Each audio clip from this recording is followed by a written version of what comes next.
Finally, I know many of you saw this and reported it and tweeted it, but we announced this morning that the President will travel to the United Kingdom and Belgium in June for his first overseas trip as President. This trip will highlight his commitment to restoring our alliances, to revitalizing the transatlantic relationship, and working in close cooperation with our allies and multilateral partners to address global challenges and better secure America's interests. He will attend the G-7 in Cornwall, which is happening from June 11th through the 13th. He will then travel to Brussels, Belgium, where he will participate in the NATO summit on June 14th. And while in Brussels, the President will also participate in the US-EU summit. With that, kick us off. All right, thank you. With the climate summit, promised reductions in carbon emissions that the President announced this week, without the investments in the infrastructure proposal, can those be achieved? And with that, is there some red line with Republicans that you have as a result of making those goals happen?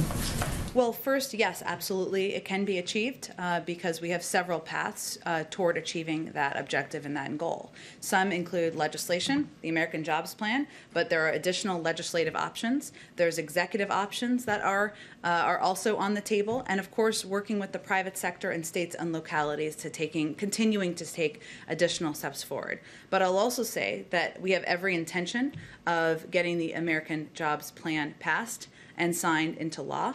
As we saw and we talked about a bit yesterday, there was a Republican counter-proposal yesterday. The stage we're in now is we will have discussions. We'll get a full briefing. We expect those to happen through the course of the next several days. We'll review that plan. We'll ask questions at a staff level, and then the President will invite a number of those members down here to the White House. And if I could ask just one more. Sure.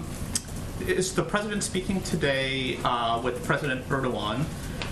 And with that, the Turkish foreign minister said earlier this week that if President Biden goes forward with his campaign pledge on Armenian genocide recognition, that it would harm U.S.-Turkey ties. How much is that idea weighing on the President's mind as he makes this decision whether or not to follow through on the campaign pledge, especially with the need for Turkish cooperation on things like Afghanistan and Iran? I certainly understand your line of questioning. No, there's a great deal of interest in this particular area. I don't have any calls with foreign leaders to predict for you. As would be the case with any call, we will certainly provide a readout whenever we do a call with a foreign leader and the President of the United States, and actually down the rung below them as well. In terms of delivering on his campaign pledge, I don't have anything to preview for you on that front either. I expect we'll have more in the coming days. Go ahead. Jen, on the